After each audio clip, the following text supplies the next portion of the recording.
Okay, everyone, welcome to the presentation that will set you up for the In Praise of the Guilty Project Rhetorical Analysis. So in order to get started on this, you'll need two things in front of you. So make sure you go to the subfolder that's titled Argument in Praise of the Guilty Project, and you're going to want to print the essay. Make sure you have that printed. It's long, so just a warning. And then you're also going to want the Rhetorical Analysis worksheet. And so those are the first two documents in the subfolder. So make sure you have those printed before we go any further.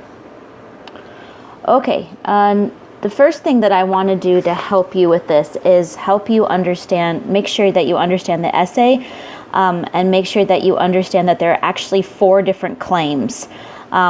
This will make sense to you if you look at paragraph 9.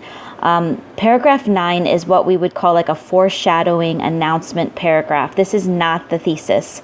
This is where Abby is announcing what she's going to talk about in the paper.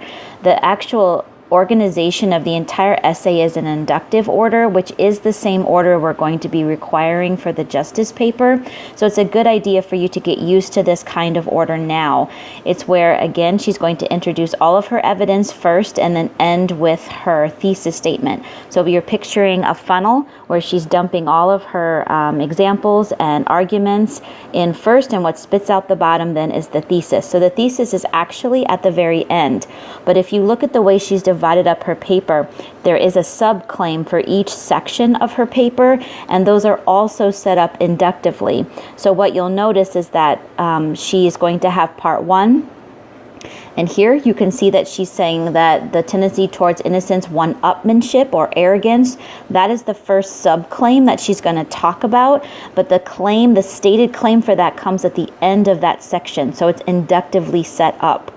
Next, she's going to talk about the focus on innocence. As you know, innocence projects focus on factual innocence, so just DNA evidence. And so therefore, she's going to talk about the problems with that. And again, her thesis for that section comes at the end. So that section is also inductive. And then the third section is about the popularity of Innocence Project at law schools, which she also has a problem with, and that claim comes at the end of that section. And then she has an overall claim for the entire paper at the very end.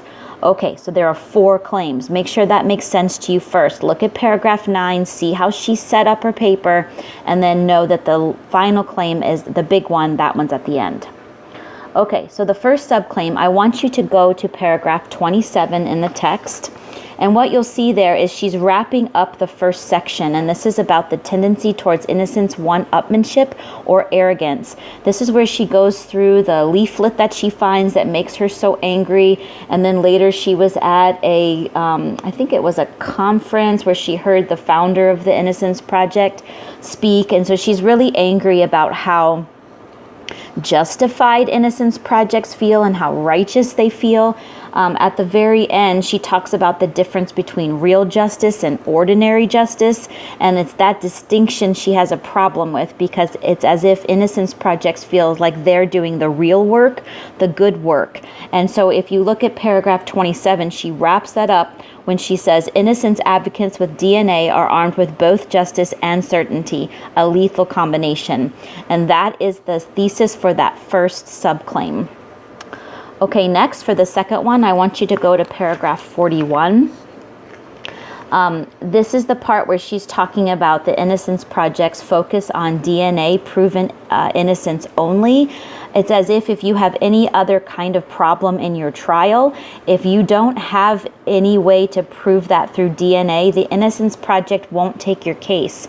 If you think back to the episode that you just listened to with Serial, the reason that Deirdre Enright from the Innocence Project took Adnan's case on is because there was untested DNA evidence from the bottle that was found by the body. So that's why they took the case. If there hadn't been any DNA evidence that wasn't tested, they probably would not have taken Adnan's case on. So Abby Smith is telling you she has a problem with that. And she states that at the very end of this section on paragraph 41, where she says, innocence has been important currency in criminal justice reform, but it cannot be the only one. She does not want Innocence Project reform to kind of solve all the problems of the criminal justice system.